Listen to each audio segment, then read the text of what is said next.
రాబోయే పార్లమెంట్ ఎన్నికల్లో భారతీయ జనతా పార్టీ అభ్యర్థి బండి సంజయ్ కుమార్ గారిని గెలిపించాలనే ఒక దృఢ సంకల్పంతో ఈరోజు 19వ వార్డులోని నల్లరలవాడ అలాగే అంబేద్కర్ నగర్ వివిధ కాలనీలలో తిరుక్కుంటూ మరి ప్రజలను మమేకం చేయడం జరుగుతూ ఉన్నది. ఈరోజు దేశంలో నరేంద్ర మోడీ, కరీంనగర్లో బండి సంజయ్ కుమార్ గారు అనే నినాదంతో భారతీయ జనతా పార్టీ హుస్నాబాద్ నియోజకవర్గ వ్యాప్తంగా మరి ఇంటింటి ప్రచారం నిర్వహిస్తూ ఉన్నాం.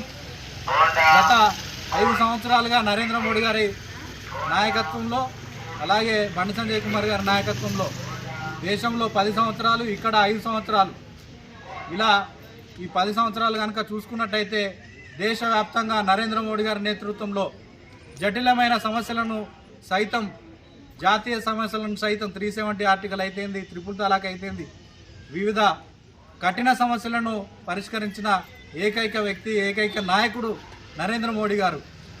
ఈ రకంగా హిందువులకు ఆరాధ్య దైవమైన రామ మందిర నిర్మాణం అయితేంది, ఇలా అనేక సమస్యలను పరిష్కరించిన గనుడు, విశ్వనాయకుడు నరేంద్ర మోడీ గారు. దేశవ్యాప్తంగా ఉన్న నిమ్న వర్గాలకు చెందిన అతి పేదవారిని దాదాపు 20 కోట్ల మంది కుటుంబాలను వారు మంచి పురోగతి సాధించి వారి కుటుంబం అన్ని విధాల మరి జీవించేటట్టు జీవన పురోగతిని అభివృద్ధి చేసిన ఘనత మరి నరేంద్ర మోడీ గారిది. అట్లనే ప్రతి ఒక్క పేదింటి ఆడపిల్ల కట్టెల పొయ్యి మీద అండుకోవద్దని చెప్పేసి, కట్టెల పొయ్యి మీద అండుకుంటే పూర్వం మరి కంటి సమస్యలు వచ్చి అనేక రకంగా మహిళలు ఇబ్బంది పడ్డారు. కాబట్టి మరి ఆ ఇబ్బందులు రాకుండా గ్యాస్ కనెక్షన్, ఉజ్వల యోజన ద్వారా గ్యాస్ కనెక్షన్ ఇప్పించి దాదాపు దేశవ్యాప్తంగా ఉన్న మహిళా మనులకు మరి రక్షించిన వ్యక్తి, ఉచితంగా గ్యాస్ కనెక్షన్ ఇచ్చిన వ్యక్తి మరి నరేంద్ర మోడీ గారు. ఇట్లా దేశవ్యాప్తంగా కరోనా వచ్చి అతలాకుతం అవుతున్న తరుణంలో నా దేశ ప్రజలు సురక్షితంగా ఉండాలని చెప్పేసి మన దేశంలోనే కరోనా టీకా కనుగొని మరి ప్రతి ఒక్కరికి 137 కోట్ల మంది ప్రజలకు కరోనా టీకా వేయించి మరి వాళ్ళందరినీ రక్షించిన ఘనత నరేంద్ర మోడీ గారిది. ఇట్లా మరి ఏ పేదవాడు కూడా ఆకలితో అలమటించద్దు.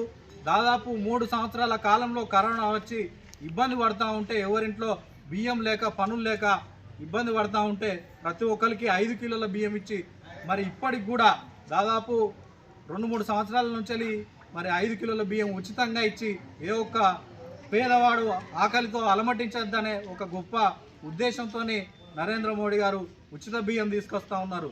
తర్వాత టాయిలెట్లు అయితేంది, ఇట్లా అనేక రకాలుగా ప్రజల సౌకర్యాలు, మౌలిక సదుపాయాలను దృష్టిలో ఉంచుకొని దేశ భవిష్యత్తును, దేశ భద్రతను, రక్షణను దృష్టిలో ఉంచుకొని మరి నరేంద్ర మోడీ గారి నేతృత్వంలో దేశ భద్రతే నా ధ్యేయం, దేశ ప్రజలే నా కుటుంబం, దేశ ప్రజలే నా మొత్తం, అన్నీ నాకు కుటుంబమే, నాకు ఈ దేశ ప్రజలు, నాకు కుటుంబం లేదు, ఈ దేశ ప్రజలే నా కుటుంబ సభ్యులని చెప్పిన ఏకైక ఘనుడు, ఏకైక నాయకుడు నరేంద్ర మోడీ గారు.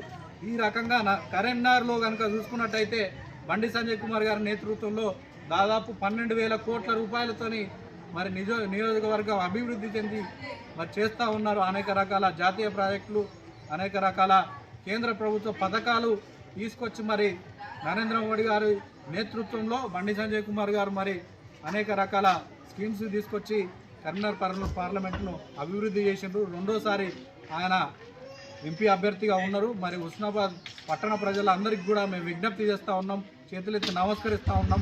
దేశంలో నరేంద్ర మోడీ గారు అధికారంలోకి రాబోతున్నారు 3వసారి.